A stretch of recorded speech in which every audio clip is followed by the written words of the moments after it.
staying on the transparency front, I don't know, is anyone here familiar with the Solarization project that's going to be going on in the wetlands? Okay.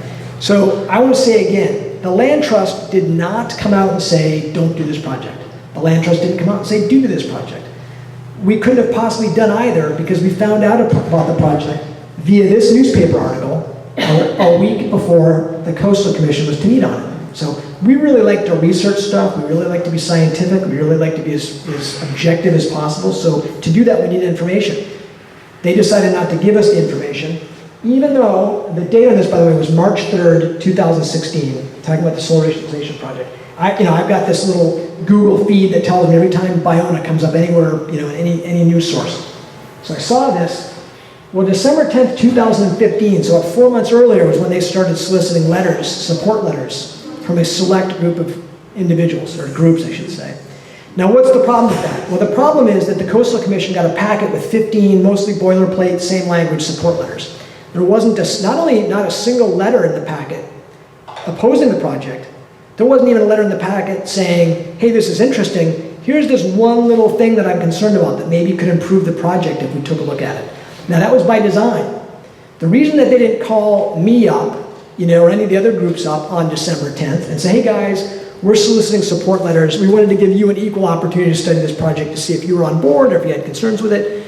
They didn't want that. That would have made their jobs harder, right? It would have made the process better, but it would have made their jobs harder. So what would we have done as the Land Trust if we had gotten the heads up on December 10th?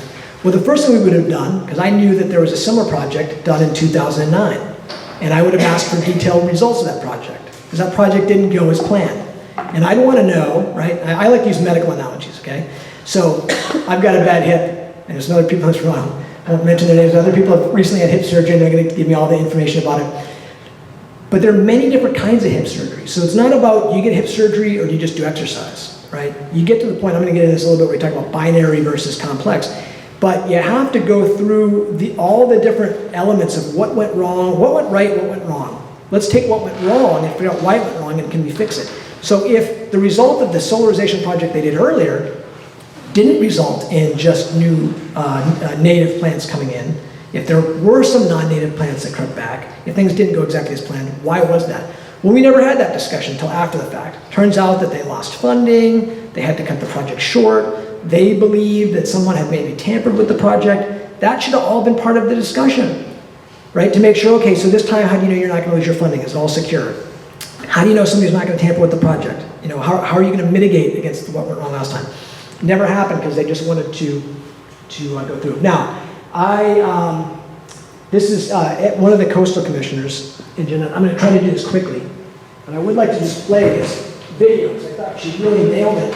I'm going to paraphrase what she said. What she said was, to the state agencies, you know these groups. You've been hearing from these groups for 20 years. You know who they are.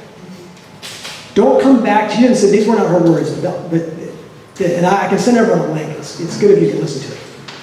And very gently, she said, let's not do this again. Let's not have us coastal commissioners having to hear from all these different groups that they were not included in the process until the very last minute. Instead, work this stuff out with them ahead of time, okay? That's really good news, because what that says is the Coastal Commission, there's a bunch of other agencies now who are, everyone's very tactful, okay? Nobody comes right out and says, you're slapping your wrist. But they're not going to go back and do this again with the Coastal Commission, okay? I think they got the message loud and clear. The final vote was 6-4 to approve this Solarization project. Now, again, we asked them to delay it so we could look at it. We didn't ask them to not approve it. I'm actually going to volunteer for it, because if they're going to do it, I'd like to be out there to see, are there any animals that are negatively impacted? I don't know, I want to see. I want to see how they do it. I want to see how it works. And I hope it works, because once something gets approved, if you love the wetlands, right, it's like the story of Solomon, you don't want to say, well, it's not going to be the way I want it, let's chop it in half, right? You want it to be as best it possibly can be. So let's hope that if this Solarization project goes through, that it does what's intended, that it somehow improves. I know there are folks like Jonathan Coffin in here and a bunch of other people who could get into the nuances of why they might not want that ice plant removed. That's, point being, if it happens, let's hope that whatever the result that we get is the best result.